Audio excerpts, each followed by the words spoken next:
Lipids, such as the fatty acids and triglycerides that we've discussed in the last several videos, are excellent sources of energy for the body. In this video, we are going to discuss how triglycerides and fatty acids are broken down, ultimately yielding energy, and how we can relate that information toward the information we see on nutrition labeling to calculate the number of calories provided from fats and from other biomolecules.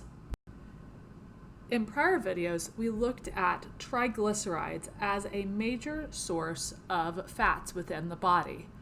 Now we're going to, instead of looking at how triglycerides are formed, as we did in the last videos, we're going to look at how triglycerides are broken down, ultimately to yield energy for the body. Let's draw a structure of a triglyceride.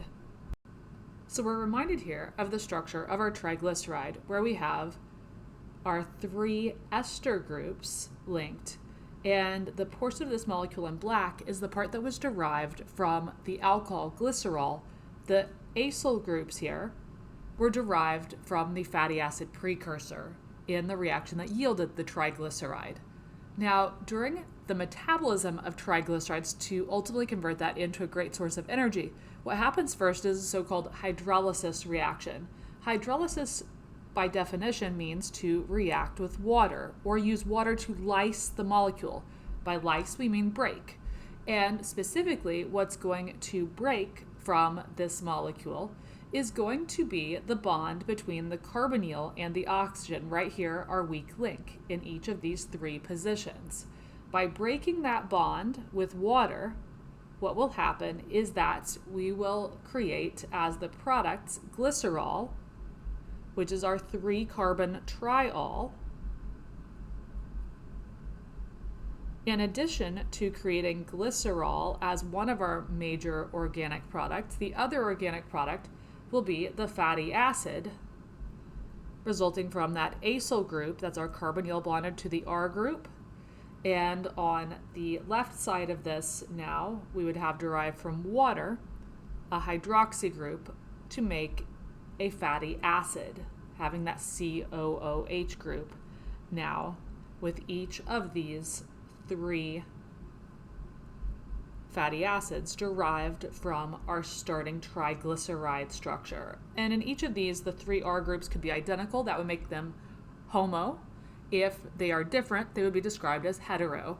So here now we have taken our starting triglyceride and we've converted it into glycerol plus 3 fatty acids.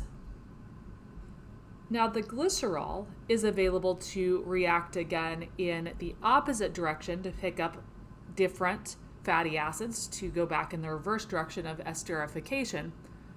With the fatty acids, that's what we can continue onward with for catabolism, breaking those down further. What happens next during a process is that the fatty acids will be oxidized, ultimately breaking carbon-carbon bonds to yield molecules called acetyl-CoA. So through a series of reactions that are enzyme catalyzed, I'm going to put 2 arrows here to indicate that this is not just a single reaction, but a whole series of reactions. And these are specialized oxidation reactions that uniquely break carbon-carbon bonds. And what they are going to yield are structures called acetyl-CoA. And the business end of acetyl-CoA is a 2-carbon chain. So I'm going to label the right-hand side of this molecule just CoA, referring to coenzyme A. That is a large molecule that if you're interested in the structure of, you can Google acetyl-CoA and you'll see the full structure of this with many atoms. But the part that we're interested in here is this 2-carbon chain, our so-called acetyl group of acetyl-CoA. And ultimately, the carbon chains here are broken apart into these 2-carbon chunks to give acetyl-CoA. Acetyl-CoA then enters the so-called Kreb cycle, and through the Kreb cycle,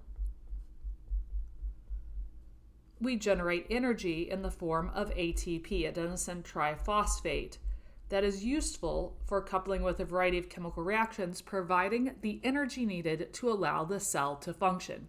Now, how do we relate the amount in grams of triglyceride molecule or fatty acid molecule to the amount of energy that can be ultimately derived? And how does that play into food labeling? The way that that plays into food labeling is if we start this reaction pathway with 1 gram of triglyceride, ultimately at the end of the pipeline, if the process is perfectly efficient, we will yield 9 kilocalories, energy units, per gram of lipid that is metabolized. So in other words, to write this down, lipids such as these triglycerides give, assuming metabolism is working well, 9 kilocalories, still abbreviated as kcal, per gram of lipid starting material into this decomposition pathway. And that lipid starting material generally we consider to be triglycerides, that being our typical fats and oils present within our body or present within adipose tissue. Now, it's important to note here, I'm using the term kilocalorie. Typically, when you look at food labeling, it says calories. Technically, the term calorie on a nutrition facts label refers to kilocalorie. But to make things simplistic and easy for the consumer, they just refer to that as calorie on the food label. So when you see the term calorie on a food label, it actually means kilocalorie, where a kilocalorie is equal to 1,000 actual scientific calories. I know, a little on the confusing side. For contrast, and this is why lipids are such great sources of energy, carbohydrates and proteins are other main sources of energy in the body. Each of those biomolecules, through these catabolism processes, instead yield only 4 kilocalories of energy per gram of carbohydrate or protein being metabolized. And so fats are clearly the winner in terms of the amount of calories that we can derive from a gram of food. So how can we apply this information toward what we see on a nutrition label? Let's ask some key questions using this nutrition label as an example. So let's ask first the number of calories, and when we use calorie here, we're actually referring to kilocalories.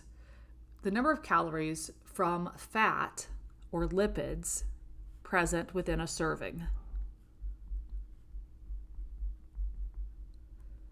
In order to solve this, we keep in mind that there's 9 calories or 9 kilocalories to be technical per gram of fat.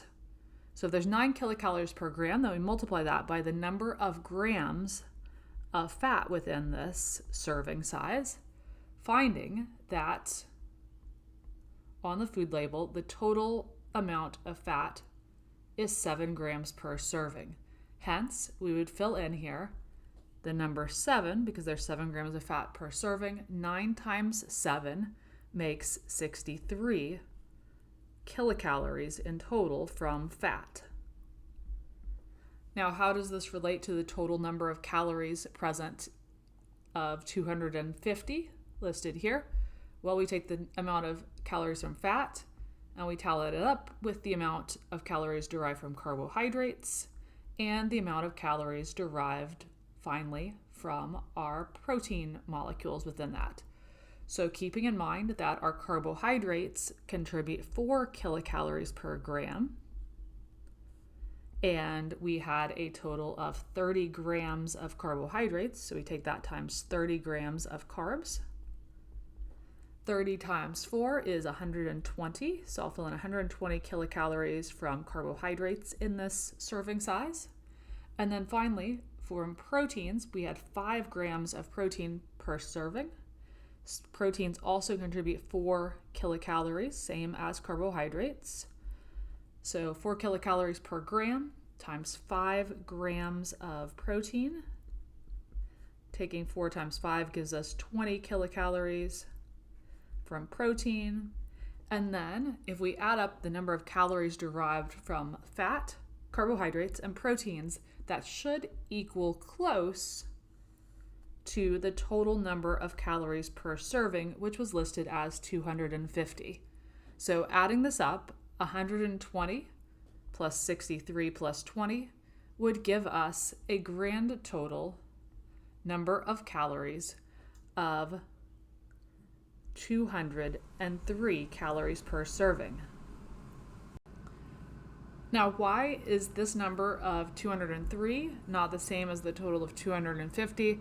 Well, the reason why is that sometimes food manufacturers round quite heavily when they are going into the process of determining calories, rounding to a whole number, sometimes rounding up, in this case from around 200 to around 250.